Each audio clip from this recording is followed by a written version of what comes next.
Intruder മേടിച്ചപ്പോഴുള്ളൊരു complaint ആണ് ഓടിക്കൊണ്ടിരിക്കുമ്പോൾ പെട്ടെന്ന് break jam ആവുന്നത്. ഞാൻ രണ്ട് പ്രാവശ്യം ഒരു ക്ലീൻ ചെയ്തു, മൊത്തത്തിൽ ബ്രേക്ക് അഴിച്ച് ക്ലീൻ ചെയ്ത് കാലിപ്പറൊക്കെ റെഡിയാക്കി, എങ്ങിട്ടും ഒരു രക്ഷയില്ല. കഴിഞ്ഞ ദിവസം വെറുതെ ഓടിച്ചുകൊണ്ടിരുന്നപ്പോഴത്തേക്കും ചെറിയൊരു സൈഡ് വീല് തോന്നിയിട്ട് നോക്കിയതാണ്. അപ്പോൾ ദേ കിടക്കുന്നു വീല് പിന്നെയും സ്റ്റക്ക്.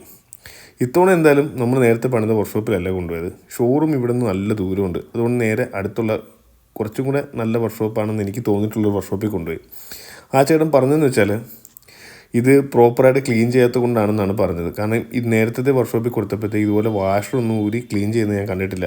അവർ ചുമ്മാ ജസ്റ്റ് റഫ്ലി അതിൻ്റെ സിലിണ്ടറൊക്കെ ഊരി ക്ലീൻ ചെയ്ത് ഒന്ന് സാൻഡ് ചെയ്തിട്ട് വിടുകയായിരുന്നു. ഇത്തവണ വാഷറൊക്കെ ക്ലീൻ ചെയ്ത് ഇട്ടിട്ടുണ്ട്. പക്ഷേ ഇപ്പോഴും ചെറിയൊരു പിടുത്തം എന്തെങ്കിലും പുള്ളി പറഞ്ഞാൽ നോർമലാണ്, പുതിയ പാഡായത് കൊണ്ടായിരിക്കും എന്നാണ് പറഞ്ഞത്. ഇത്തവണ എന്തായാലും പ്രശ്നമാവത്തില്ലെന്ന് ഞാൻ പ്രതീക്ഷിക്കുന്നു. നിങ്ങൾക്കിങ്ങനെ ഈ ജിക്സർ അല്ലെങ്കിൽ ഇൻട്രൂഡറിനകത്ത് ഇങ്ങനെ ബ്രേക്ക് ബൈൻഡ് ചെയ്യുന്ന കംപ്ലയിൻ്റ് ഉണ്ടെങ്കിൽ ഒന്ന് കമൻറ്റ് ചെയ്യാമോ? കാരണം എനിക്ക് ഭയങ്കര മൂഡ് ഓഫ് ആയിട്ട് തോന്നുന്നു. കാരണം എൻ്റെ യുണീക്കോൺ ആയാലും വേറൊരു ബൈക്കിനും ഇങ്ങനത്തെ അവസ്ഥ വന്നിട്ടില്ല. ഓട്ടത്തിൽ ബ്രേക്ക് ഇങ്ങനെ പിടിച്ച് നിന്ന് പോവുകയാണ്.